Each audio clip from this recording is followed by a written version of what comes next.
তোমরা জানিও কিন্তু আমার মেয়ে এই ছবিগুলো কেমন লাগছে তোমাদের। ভিডিও পোস্ট করতে একটু দেরি হয়ে গেল, কি আর করি, এক ব্যস্ততম দিন যাকে বলা হয় গোটা ভারতবর্ষে। তবে আমি গোপাল পুজো না করলেও আমার দুই বোনের বাড়ির পুজোর ছবি দিলাম। তো আমরা গিয়েছিলাম অ্যাকচুয়াল বড় বাবার পুজো দিতে। আমি অবশ্য এই উপোসটা করি না, কিন্তু আমার বরের রিসেন্ট একটা বড় দুর্ঘটনা ঘটার জন্যে একটু বড় বাবার কাছে একটু পুজো দিতে গিয়েছিলাম।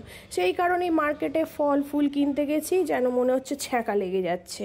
যাই হোক, কম জম করে একটু মন্দির আর নিজের ঘরের জন্য ফুল নিয়ে চলে এসেছি। তারপর সেখান থেকে আমাকে একটু ইন্ডেন গ্যাসের কাছে যেতে হলো, আমার কিছু পেপারস ডকুমেন্টস হারিয়ে গিয়েছিল সেই কারণে। এই সব করতেই অনেক বেলা হয়ে গেছে। উপোস করেছিলাম, যার কারণে পুজো দিয়ে বাড়িতে এই যে রান্নাবান্না করে আমি আর বর খেতে বসেছি। এটাই ছিল আমাদের লাঞ্চ। আর মেয়ে তো মামার বাড়ি আগের দিন চলেই গেছে পুজো আছে বলে। তো দুজনে কিভাবে সারা দিনটা কাটাবো, চলো একটা মুভি দেখতে যাই ভেবে পিভিআরে চলে গেলাম।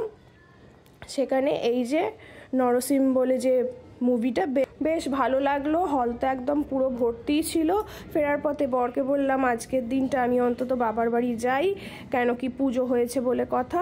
তার আগেই বোনের বাড়ি পড়ে, ছোট বোনের, তার গোপালটা দেখে গেলাম। আর ও কি আর শুধু মুখে ফেরাবে, একটু প্রসাদও দিল, কিন্তু আমি অল্প স্বল্প খেয়ে বাড়ি চলে এলাম। আর এই ছিল রাতের ডিনার। Thank you.